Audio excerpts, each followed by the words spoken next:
Hello everyone, welcome back to my channel. Eagle-eyed of you will have noticed that I'm in a different place to usual, and this is actually because I've moved house. I'm now at my university accommodation and I'm in this great space where I can do these videos. And so we're going to start off in the new space with a video all about the diminished seventh modulation. What they are and how you can really benefit from them in your composition and arranging of covers. So let's begin. So first of all, what is a modulation? Well, a modulation is where we go from playing in one key to another. Why might we do this? Well, sometimes playing in one key over and over again can get a bit monotonous. I mean, if you've ever been around ukulele beginners, or if you are one yourself, you will notice that you're playing in the same few keys. C, C, C, C, G, G7, C, there might be an F in there. Using the same few chords. That gets really boring after a while. Not when you're learning. At first, keep it simple, learn a small amount of chords and play in a small amount of keys. But eventually you really want to start broadening yourself out. When I'm playing, I want to make sure that every single song in my set is in a different key. It just keeps everything different and original, livens it up. It doesn't get boring because people are hearing different chords and different chord progressions. But you can actually change key within a song as well. And you can either do this in one of two ways. You can either just go from one key to another really obviously, and a lot of pop music does this to instantly keep your interest, so you might have something like, and then suddenly go, and then, so what I was just doing there was going from playing in the key of C to C sharp, and then to D.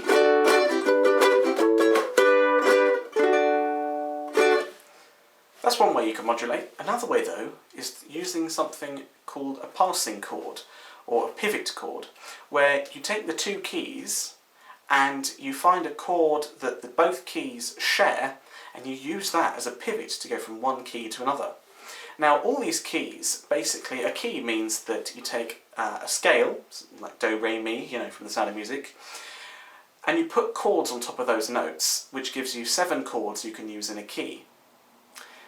Now, keys do share some chords. For example, in the key of C is the chord C and G. Well, those two chords appear in the key of G. So you can use G as a pivot to modulate from C to G. So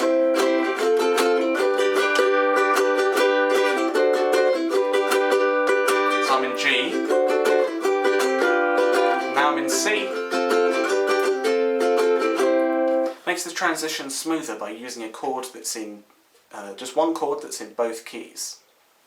Now that's all well and good, but the trouble with that method is that there are only so many chords within a key and there's only so much overlap, which means you can only really modulate to 7 of the 12 keys, if maybe even only about 5 or 6. For example, nowhere in the key of C is there an A flat, D minor, E minor, F, G, A minor, B diminished. There's no A flat. So what if you wanted to get to A flat? Well, how would you go about doing that? Well, this is where the diminished seventh modulation comes in. Because the diminished seventh chord allows you to modulate to any of the 12 keys, and in fact, any of the 24 keys, if we're going to be particular about major and minor. Let me explain how. Well, first of all, a diminished seventh chord, we know the shape is this one. If you don't know it, it's like a G7, and you add a finger up there. Or alternatively, it's like an E7 with an extra finger on the first fret of the E string. Or it's like a D flat 7 with an extra finger there, which you then re-finger there. Or it's like a B flat 7 with another finger tucked in there. Diminished 7. Now this particular diminished 7 chord is a D diminished 7. If you slide it up 1, you get another diminished 7 chord. Slide it up again, and you get another one. Then you slide it up again, and you actually get the same diminished 7th chord as you get down here. Because the notes are the same. D, F, A flat, B, D, A flat, F, B.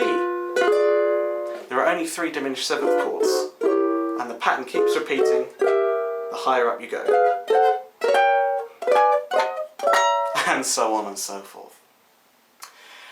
Now, diminished seventh chords have a particular property about them called the dominant effect. This is where a chord is played, but you're not stable on that chord. If you think about a C chord, how relaxing and familiar that is. But if I go to a diminished 7 chord, it's really unsettling and unstable. This is the dominant effect, where the chord is unstable and you want to go somewhere more stable. Ah, there we go, went from unstable to stable. Now the dominant effect is found not just in the diminished 7th chord, but also in something called the 5 chord. If you take any key, say the key of C, any chord 5 away from that is another dominant chord. So C, D, E, F, G. So you know when you finish a piece in C, there's that temptation to go C, G7, C. Now there's the reason it's a G7, not any other chord, it doesn't work so well with E minor or F. It works really well and satisfyingly with G or G7. That's because the G7 is another dominant effect chord. The dominant really wants to go home to the root or the key chord. Dominant, home, or in other words, tonic.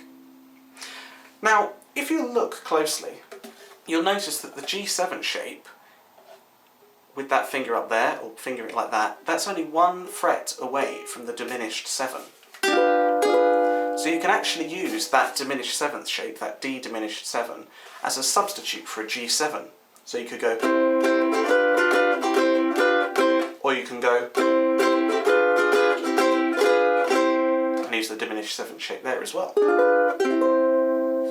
But, if you remember earlier in the video, in some of the examples I showed you on how to form a diminished 7, I gave you lots of chords that you can turn into a diminished 7. G7 was one of them.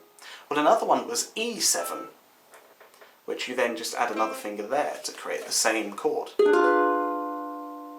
Which means that whatever is 5 away from E can also be another home for that same diminished 7 chord. So the question is, what is E 5 of? Well, it's A. A, B, C, D, E. 5 steps away. So, when you're playing in A, if A is the equivalent of C, a home chord, then E is the equivalent of G, or G7, the 5 chord. Now, because the 5 chord is a dominant chord, and because that E7 can also be very easily made into that diminished 7 chord, that same diminished chord works as a dominant chord for the A as well as the C. So that's that chord in C, and here's the chord in A. We're using the same chord to end in 2 different keys, and we can keep going. We can use this chord to also end in E flat. If we go E flat as our key, what's 5 away from E flat? E, F, G, A, B. It's B flat, which, as I said earlier, B flat can become that diminished by popping that little finger in there, or refingering it like so. So we can use the same chord as the dominant of E flat. Or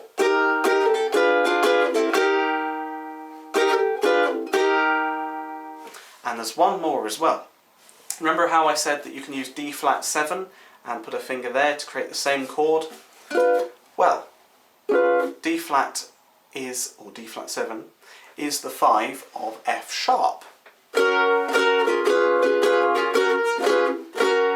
So we can use that diminished chord.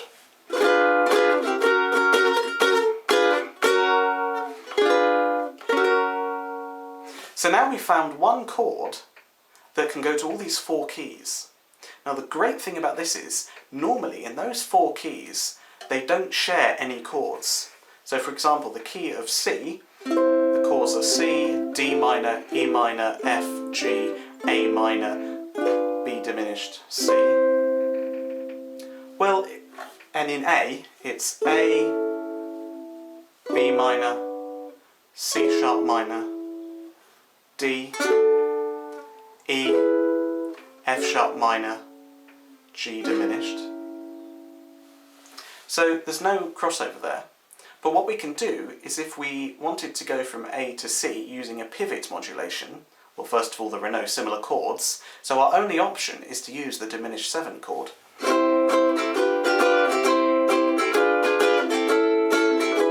And I can use the same trick to go to F sharp as well.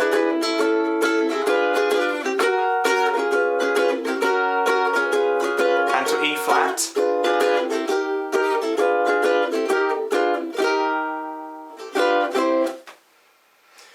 So we've managed to go from C to 3 other keys, so in total we've got 4 keys that we can go to using that one chord. But let's see if we can get to the other keys that we've neglected so far. We've still got 8 to go. Well, as I was saying to you earlier, we can have a home chord and then a 5 chord that relates to it. But there's also a concept of the 5 of 5. Which is also known as the secondary dominant. This is where, when we end a piece, we don't just go 1, 5, 1. We go the 5 of our 5, and then the actual 5, and then 1. So what's 5 of the 5? Well, in C, the 5th is a G. So what's the 5th of G? Well, it's D. D, E, G, A, B, C, D. Yeah? So we can go D7, G7, C. So 5 or 5 to 1. Well, we can substitute that first 5, the 5 of 5, for this diminished chord, which means we can have the diminished chord and then a 5 and then the 1. Instead of just going diminished 1, it's diminished 5, 1. So we're adding an extra step in now. So the 4 keys that we can modulate to using the secondary dominant diminished 7th modulation, God, that's a lot of words, are as follows. We can go from our diminished 7 chord, and instead of ending on A, we go to an A7 and then go to a D. Or, instead of going to a C, we go to a C7 and then go to an F. Or, instead of going to an E flat, we can go to an E flat 7 and then A flat. Or, instead of going to an F sharp, we can go F sharp 7, B. That's 4 more keys we've unlocked. F, D, B and A flat. Now there's just 4 more to go. There's another type of function that a chord can play in a key, and this is called the subdominant. It's not as tense and unstable as a dominant effect chord, but it isn't home either, it's somewhere in between. Now in the key of C that's F, and that's why C, F and G are the 3 most common chords in the key of C, because you have your home, then you have your dominant, which is the G, and then F is somewhere else to go that's still nice, it's not stable but it's not home either. Well, we can use the diminished 7th to go to a chord and use it as a subdominant rather than a dominant, or a 5. Subdominant is normally called a 4, by the way. So we modulate to a 4 instead of a 5 and get to the last remaining keys that we haven't got to already. So as follows. Instead of going to an A, we go to an A7, and then we go to a B7, and then an E.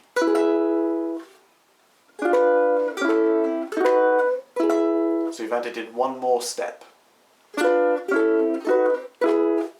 Instead of going to a C, we go to a C or a C7, and then we go to a D7, and then a G.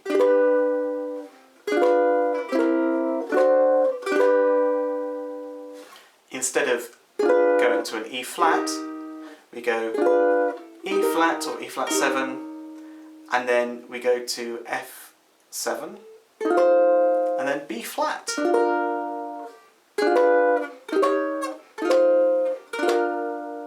And the last one is, instead of going to F sharp, You go to the F sharp or the F sharp 7, and then A flat 7, and then C sharp. Well, actually that's a G sharp 7, and then C sharp. Or A flat 7 and D flat. And there you have it. With one chord we've modulated to all 12 keys. And that is the beauty of the diminished 7th chord. If you're trying to get to an awkward key that doesn't share any of the chords with the key that you're already in, try using a diminished 7th chord. And don't forget, all we've done is use that first position diminished 7th chord. You can also use those and those for a similar effect. So see what you can come up with. Put some interesting ideas in the comments perhaps, and let me know how you've been getting on experimenting with this technique in your composing, and if you're arranging a piece and you want it to modulate, try this technique. It's been quite a long video, but I hope you've enjoyed it. Please don't forget to like and subscribe, and I'll see you next week for another theory video. Take care.